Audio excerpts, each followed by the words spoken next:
Esta é a Inês, a que te inspira a seres a tua melhor versão. Mas ela também faz isto. E isto. E isto. E é por isso que hoje ela decidiu fazer diferente. Não perfeito, só diferente. Era de Leveza, episódio 2. Alimentação e movimento. Eu já disse isto tantas vezes. A partir de segunda-feira eu começo. Este mês vai ser diferente. Eu a partir de agora vou ser consistente.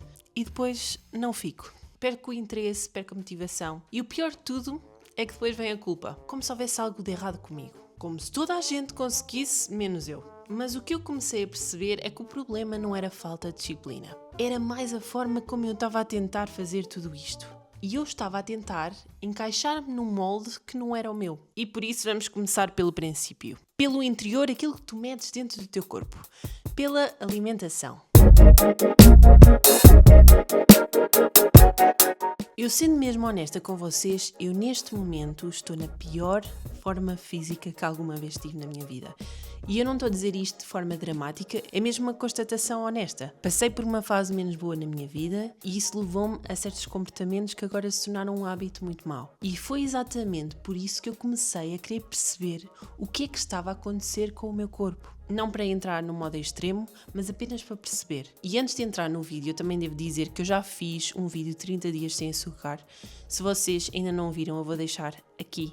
E por isso eu não me quero repetir muito. Lá já partilhei muito do que eu aprendi deste lado dos açúcares. E o básico já toda a gente sabe. Quanto menos processado, melhor. Quanto mais natural, melhor. Isso não é novidade para ninguém. O que eu quero partilhar aqui neste vídeo é o que eu aprendi de novo. Aquelas coisas que eu não sabia que mudaram a forma como eu vejo as coisas que eu como e como eu me começo a sentir no meu corpo. Eu comecei a olhar para isto de uma forma muito mais curiosa. E uma das coisas que me chamou mais a atenção foi a glicose. Eu não sei se vocês já ouviram falar, mas a glicose é uma forma de açúcar que o corpo usa para ter energia. Entra no sangue depois de nós comermos, principalmente com hidratos de carbono, ou seja, as massas, o arroz, o pão, tudo isso. E o problema não é a glicose em si, é a velocidade a que sobe. Quando sobe demasiado rápido, temos picos. E esses picos têm impacto direto na forma como nós nos sentimos. Ter fome pouco depois de nós termos comido, a vontade dos doces, o cansaço, a falta de energia, coisas que parecem aleatórias, mas muitas vezes não o são. E foi aí que eu descobri o trabalho de uma senhora que se chama Jessie Chopé, também chamada como a Glucose Goddess. A ideia central é muito simples.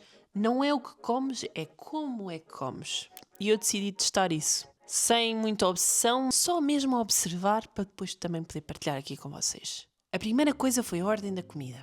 Fibra primeiro, depois proteína e hidratos só no fim. Se soa chato? Sim, mas realmente houve diferenças. Principalmente aquela sensação de adormecer depois de comer, ou então aquela vontade doce a meio da tarde. Outra coisa importante que eu descobri é caminhar 10 ou 15 minutos depois da refeição. Isto para que o corpo comece a usar logo a glicose e não a deixe acumular. Porque eu faço um erro que a maior parte das pessoas faz, que é, enquanto estamos a comer, estar a ver algo. Ou uma série na Netflix, ou a ver as notícias na televisão, ou a ver um vídeo do YouTube. E então, às vezes, eu acabava de comer, mas não me levantava logo da mesa porque queria acabar de ver o episódio, ou acabar de ver o vídeo. Mas a coisa que mudou mesmo muito foi a velocidade a que eu comia. Eu sempre comi rápido, muito rápido, sem pensar, quase automaticamente. E existe uma hormona chamada leptina que envia um sinal ao cérebro a dizer: tu já estás satisfeita, podes parar de comer. Mas isso não acontece imediatamente. E se nós comemos depressa demais, nós passamos esse ponto de estarmos satisfeitos sem nos apercebermos. E quando finalmente o cérebro reage, tu já comeste demasiado. E da mesma forma comecei a reparar noutra coisa. Há comidas com muito volume e poucas calorias, e há comidas com pouco volume com muitas calorias. Eu vou meter aqui no ecrã alguns pratos que mostram a diferença de 100 calorias em alguns alimentos. Algumas enchem o prato e outras não. E há muitas que enchem o prato que não deixam o corpo pesado. Pois há comidas muito densas, que são pequenas, mas depois têm uma carga muito maior. E quando tu juntas isto tudo ao comer rápido, o teu corpo não tem hipóteses. E depois há o estado em que eu chego às refeições. Quando eu passo muito tempo sem comer, não é fome normal. É quase um modo automático. Eu deixo de pensar e só quero comida. Eu estou cheia de fome, eu só quero comida. E não há muito controle. E depois disso vem sempre o mesmo, que é o excesso, a culpa, a tentativa de compensar e volta tudo ao início. Tu também conheces este ciclo? Mas chega a teoria. Na prática, como é que isto se traduz? Eu não sigo um plano rígido, eu não peso a comida, eu não conto as calorias. O que eu faço é tentar construir pratos que consigam responder àquilo que eu aprendi. Um prato com muita cor, legumes, folhas, qualquer coisa que pareça viva. Proteína que me deixa saciada e os hidratos a fechar, não a abrir. Às vezes é uma salada enorme, às vezes é uma bowl com tudo misturado que não tem nome, mas sabe bem. Não é perfeito, não é real, mas é meu. Mas isto não acontece no vazio. Sim, eu sou uma pessoa que nunca bebeu álcool, nem nunca fumou, mas por outro lado eu tenho problemas hormonais e neste momento até estou a tomar medicação contra a depressão.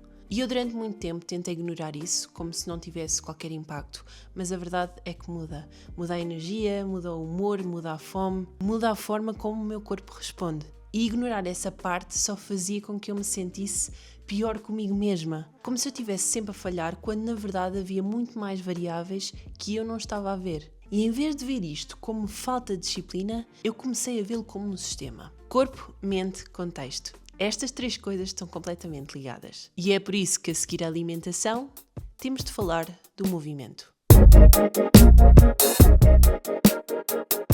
Eu sempre fui uma miúda de corpo. Aliás, educação física foi sempre a minha disciplina preferida e acabei mesmo o 12º ano com nota máxima, 20. E eu fazia tudo. Era o futebol, basquetebol, ténis, badminton, em família, na escola, onde houvesse espaço e houvesse uma bola. E dancei a vida toda também. Comecei no balé, mas depois também entrei no hip-hop, no jazz, era ensaios, aulas, isso tudo. Mas nos últimos anos, eu comecei a desligar-me disso tudo. E claro que o corpo sente, porque acorda mais pesado, acorda sem energia, muito mais rígida, muito menos presente, como se eu tivesse perdido uma parte de mim. E o meu objetivo não é voltar a ser quem eu era. É perceber o que é que me diverte, o que é que faz sentido para o meu corpo de hoje, para a vida que eu tenho agora. E por isso nestes últimos meses eu estive a testar. Voltei a dançar em casa sem regras, comecei a caminhar mais. Estou a experimentar a corrida pela primeira vez a sério, voltei ao skate, que é sempre um caos, mas também uma das coisas que me faz sentir viva. Eu não sei ainda o que é que vai ficar, mas estou a explorar as opções. E foi aqui que eu percebi que tinha que mudar a abordagem por completo. Eu, em vez de ter uma rotina que tenho que cumprir todos os dias e falhar quando não consigo, eu comecei a construir um menu de movimento baseado na energia que eu tinha naquele dia. E isto funciona assim. Temos o círculo pequeno, o círculo médio e o círculo grande. No círculo pequeno é os dias mais difíceis, o dia mais cansado, o dia mais pesado. E o que é que eu consigo fazer mesmo assim? Para mim, pode ser dançar 10 minutos em casa, uma caminhada curta, uma yoga lenta no chão, coisas que não precisam de preparação, não precisam que eu saia de casa, não precisam daquela energia que eu nestes dias não tenho. Depois passamos para o círculo médio, que são os dias normais. Tenho energia suficiente, mas não estou com aquele modo de conquista.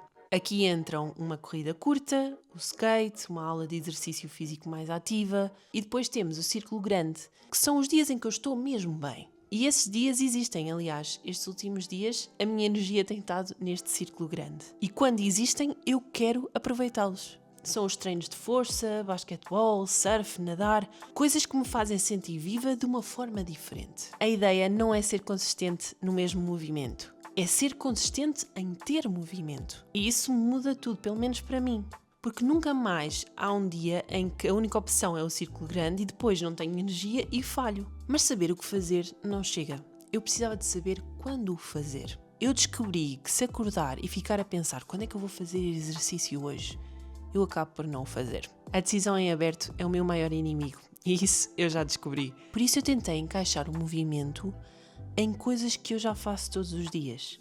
Ou seja, associar este hábito do movimento a outro hábito que eu já tenho sem pensar. À tarde, quando eu fecho o computador às 5, este é o sinal para sair. Não pensar, só ir. E uma coisa que mudou mesmo muito é deixar a roupa de treino já preparada na noite anterior. E se eu souber que não vou sair de casa para fazer algo muito especial, eu visto-a logo mal acordo. Porque assim, metade da decisão já foi feita. Vestir já está feito. Agora é só ir para o movimento.